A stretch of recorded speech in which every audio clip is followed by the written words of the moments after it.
Yo, what's up, guys? Joker bringing you another video for Undecember. At this point in time, I have 69 and a half hours giggity, and I've spent about $300 on the game. So I wanted to go ahead and give my renewed opinion after reaching end game and doing everything the game has to offer. Is it too pay to win? Is it free to play friendly? Like, how bad is the pay to win in this game after putting about $300? Do I feel a difference from the characters that I didn't? I'm going to be going over pretty much all of that. All right, and real quick, let's go ahead and divide this section into two parts. The gray area, which is quality of life, in my opinion, and not pay to win. And then the fact that I 100% agree these things probably hurt the game. They are direct player power pay to win. I don't see a point in them. So let's go ahead and start with the latter, the direct pay to win. And that's going to be pretty much anything in this promotion tab. This is anything from essentially upgrading your skills to giving them extra link sockets, a bunch of gold, stuff like that. And you may think, okay, well, that's not direct player power for upgrading stuff. Well, it is, because if you look at this, a rare rune is going to have these additional modifiers that a normal rune just does not have. And these are substantial. If you go ahead and you take a look, 100% increased, 60% plus all the additional benefits. The benefit you have from using a rare skill over a normal skill is tens, if not hundreds of thousands of DPS difference. And that's what it's essentially selling you in these, is the ability to give extra links or rank it from normal to magic or magic to rare. And that's why I feel like, no, that's a no-go, dude. That's direct power. I'm against that. Let's look at the second thing, and it's going to be these little packages. The same thing here is it's going to be giving you a lot of unstable runes, which is essentially a chance at stronger runes, as well as two legendary essences. I think there's more than two, actually. There's two here and there's one here. So a total of three legendary runes, plus, I don't know, 20 million gold. And in my opinion, that's ridiculous. Those type of things should not be in the game, period. All right, let's go ahead and take a look at my gray area, right? What I feel is okay because it's not direct player power, but I can see where people have a problem with it because it's one of those things where multiple people have addressed in the past where they're making an inconvenience to sell you the solution. So it's not okay, but it's not direct pay to win, in my opinion, because it's not direct power. It's a convenience. You can play without it. Your experience would just be less. And that is going to be extra stash tabs as well as the specialized stash tabs. It is going to be extra inventory space as well as the extra crafting. That's pretty much where all of the money that I spent went into. And apart from that, the only other thing that I did abuse a little bit to get into end game is technically free to play, and that was buying these battleground passes for these reses. And in the last boss, I just fucking death rolled it. I just fucking sent it. I kept dying infinitely. I think it took me like 25 bucks to beat the boss. But hey, in these end game things, it is a lot more finite, and you only get 3 reses max usually. All right. Now let's talk about skills in combat and my opinion on those, because I definitely have one. So this is my character. I decided to be kind of more of a spellcaster because my other two playthroughs I was a melee and then a ranger. So the two times I did it in Russia, and then when I did it in the demo, I was ranger. So and this is pretty much my character, essentially. It's a cold slinger. It does 250 to 350k damage DPS, and that's with all my buffs up. And I wanted to preference this next clip with that, just so you can go ahead and kind of see some of the things that I'm going to be talking about. Okay. And so this is where the audio keeps fucking up. I'm going to have to do this on another part as well, I believe, where the audio just didn't want to work with me. But right now, I'm pretty much showing off a Chaos Dungeon, which is Undecember's version of mapping. You have one portal, however. If you die, you either have to pay to res yourself or you lose your map. So you do over sustain well enough that if you die, you can just say, fuck it, I screwed up and run another map. Usually, I only do that if I already killed the map boss, right? If I've already killed the map boss and I'm just clearing for items and EXP, at that point, if I die, I just open a new map. I don't finish clearing the one I was in because it's a waste of time and resources primarily, as well as the reason why I wanted to show this is about a tier 2 map. If I put it in standards of Path of Exile, this is about a tier 2 white map. So for non-Path of Exile standards, it's pretty much a vanilla non-modified level +2 area, right? And as you can see from the previous clip, I have about 300k DPS on average, and you'll see some of these mobs just fucking tank, let alone the bosses and the I guess I'll say milestone bosses. So let me show you those. Okay, so you see me open the door to the boss, and you can already tell this boss is kind of a joke. Not only is it not doing any damage, but it's dying super quick.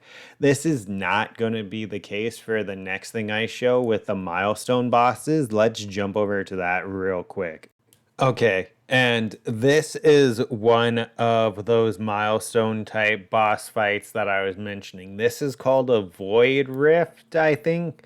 But this boss is pretty much the same as every act boss, mid act boss. Like, some of these bosses are just insanely overtuned with the amount of HP. Running through the acts, this is the act boss usually, if he's not one hitting you. It's on this same difficulty scale, which, I mean, I feel needs to be turned down or tuned accordingly a little bit better than it is. Because when you're fighting creatures like this at the end of every act, majority of the time, you're just getting your ass kicked. And just a couple closing thoughts, a couple pros and cons before I give my final opinion. So, couple pros, the ability system on its own is pretty cool. The fact that it is this hexagonal pattern, and then you can buy additional sockets once you have enough gold to go ahead and even branch out even further, right?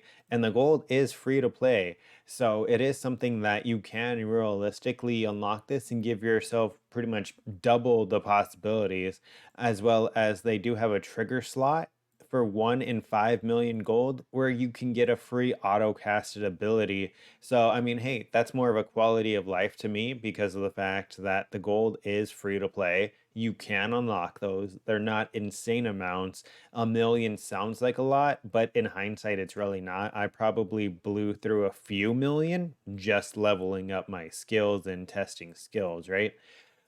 Next thing, auto looting pet, really cool. I'm a huge fan of it. I mean, you can buy another pet, but everyone gets this default one. And I'm okay with this. I'm okay with having to buy another pet for the cash shop, right? Because that's a choice. I don't think the additional pets give you any kind of advantage. Like, I don't think they have like any natural boost. Oh, they loot faster, stuff like that. I think it's all the same. So it's pretty much just default pet.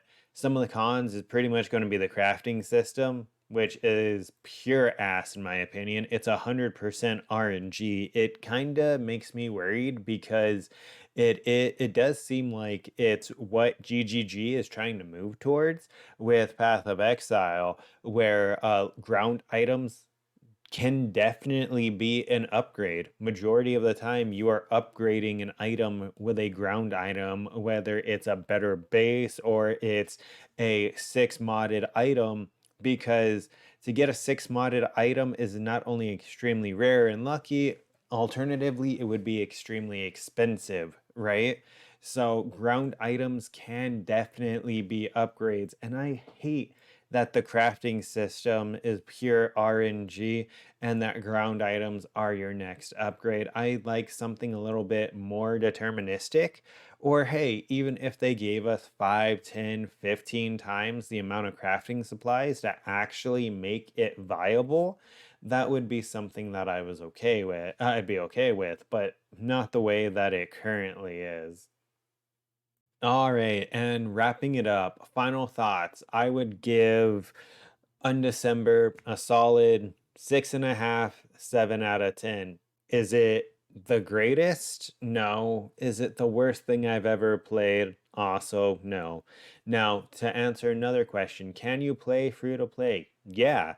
I would actually compare this to something like Lost Ark or Path of Exile, where you can play free to play, but I'd highly recommend getting the stash tabs as well as once a month paying for the pet, right? And the pet's only $10 a month, right? If that's the only thing you buy, and that's the same amount you're paying for an aura in Lost Ark, it's the same thing that you're paying for when you pay for a WoW or a RuneScape membership. So that's the only thing that I would say is really a requirement is the auto loot, because I fucking hate having to manually loot. I would pay fucking $10, $15 a month in Path of Exile to have a looting pet. Like, I have no problem with that. The unnecessary clicking is just a problem. And then with the storage system, same thing is the stash tabs. They're not a quote unquote requirement, but they are a huge quality of life. It's almost like Path of Exile, where you don't have to buy additional stash tabs, but it is really strongly encouraged, almost to the point where you feel like you do have to if you're playing the game seriously. Hey guys, real quick, if you get any benefit from this or any of my other videos, if you wouldn't mind liking, subscribing, commenting, it does really help me out. It allows me to put more time into it as well. So I really do appreciate it. All in all, I'd say the game does have a lot of potential as long as they don't keep leaning into this pay to win aspect too hard. Maybe something I do play in my downtime. And as you can see here, to be continued in future update. So they're going to be bringing more end game in apparently slowly over time. So, in my opinion, give it a shot. It's worth the time. Even if you don't want to put money, at least do the 7 days that you get a free pet to auto loot for you. At least play for those 7 days and then decide if you want to put money into it. If you guys do want, I do have a guild that I made. It's called Asylum. You pretty much just have to apply. And I figured if you want to go ahead and join, because one of the things was like making a guild, right? One of the little achievements. So if you want to join, completely shameless plug, Twitch TV, J Khrono. I've been streaming on it as well. But yeah, that's pretty much it. Rounding up this 12-minute video, in my opinion. So honestly, yeah, give it a shot. It's a good game, especially with other ARPGs, no names, Path of Exile, being in a really shitty place right now. But yeah, until next time, don't forget to like, comment, and subscribe to stay up to date with this and other videos, and take care.